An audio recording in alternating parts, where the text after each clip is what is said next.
Assalamualaikum warahmatullahi wabarakatuh. Kami dari kelompok 2 ingin menjelaskan faktor-faktor apa saja yang mempengaruhi laju reaksi. Sebelumnya perkenalkan, selamat menonton. Laju reaksi adalah kecepatan di mana reaktan bergabung dan membentuk produk. Dengan memahami faktor-faktor yang mempengaruhi laju reaksi, kita dapat mengontrol kondisi dalam suatu reaksi, sehingga reaktan akan membentuk produk yang diinginkan dengan lebih cepat atau lambat.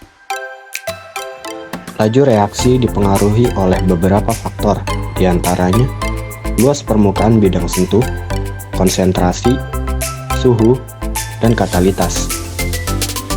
Langkah-langkahnya yang pertama, siapkan 3 buah botol. Di setiap botol diisi dengan takaran cuka yang sama. Selanjutnya, siapkan 3 buah balon. Masing-masing balon diisi dengan soda kue dengan ketentuan balon pertama setengah sendok makan soda kue, balon kedua 1 sendok makan soda kue, dan balon ketiga 1,5 sendok makan soda kue.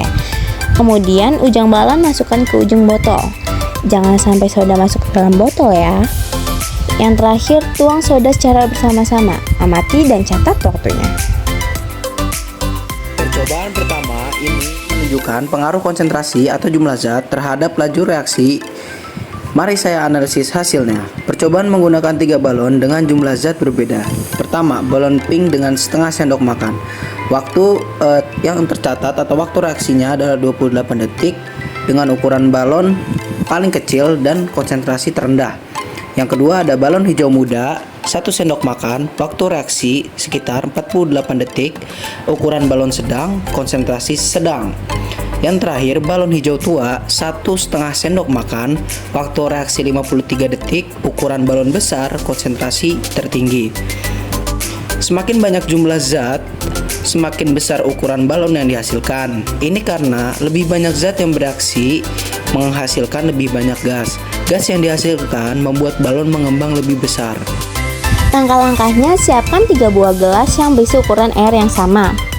Selanjutnya, siapkan 3 buah redoxon masing-masing setengah keping. Setengah keping pertama haluskan lalu dimasukkan di gelas pertama. Setengah keping kedua dibagi 2 lalu dimasukkan di gelas kedua. Setengah keping ketiga dimasukkan di gelas ketiga. Catat waktu hingga benar-benar larut ya.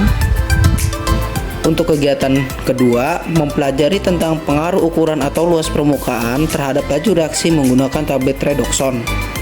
Mari kita analisis. Gelas pertama, setengah keping redoxon dihaluskan. Untuk waktu reaksinya sekitar 16 detik. Ini adalah yang paling cepat bereaksi. Yang kedua, gelas kedua ini mempunyai setengah keping redoxon yang dibagi 2. Waktu reaksinya sekitar 91 menit atau 60 detik. Reaksi lebih lambat dari yang dihaluskan. Yang ketiga atau gelas ketiga ini setengah keping redoxon utuh. Waktu reaksinya sekitar 1 menit 18 detik atau 78 detik. Ini yang paling lambat bereaksi. Jadi, semakin kecil ukuran partikel atau semakin luas permukaan, semakin cepat reaksi berlangsung. Tablet yang dihaluskan memiliki luas permukaan terbesar sehingga bereaksi paling cepat. Tablet utuh memiliki luas permukaan terkecil sehingga bereaksi paling lambat. Langkah-langkahnya yang pertama, siapkan 3 buah gelas. Di setiap gelas masukkan 10 gram atau 1 sendok makan garam halus. Selanjutnya, pada gas pertama masukkan 40 sendok makan air dingin, di gas kedua 40 sendok makan air biasa, dan di gas ketiga 40 sendok makan air panas. Kemudian aduk tanpa menggunakan alat bantu, lalu amati. Untuk percobaan ketiga, yaitu untuk menunjukkan pengaruh suhu terhadap kecepatan pelarutan garam. Yang pertama, air panas sekitar 80 Celcius. Waktu pelarutan 30 detik. Garam larut sangat cepat karena partikel air bergerak lebih cepat pada suhu tinggi. Energi kinetik molekul tinggi mempercepat tumbukan antar partikel. Kedua, air biasa atau suhu ruang sekitar 25 derajat Celcius.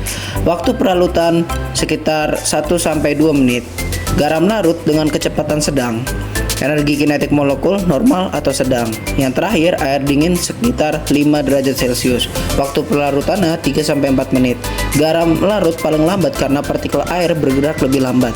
Energi kinetik molekul rendah memperlambat tumbukan. Jadi, semakin tinggi suhu, semakin cepat garam larut. Hal ini terjadi karena pertama, suhu tinggi meningkat energi kinetik molekul. Kedua, molekul bergerak lebih cepat. Ketiga, tumbukan antar partikel lebih sering terjadi. Dan yang terakhir, percobaan keempat ini yaitu mendemonstrasikan bahwa pengadukan dapat mempercepat laju reaksi dengan meningkatkan frekuensi tumbukan antar partikel reaktan.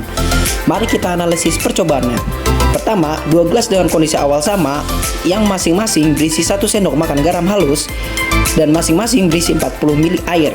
Gelas pertama diaduk dan gelas kedua didiamkan atau tidak diaduk.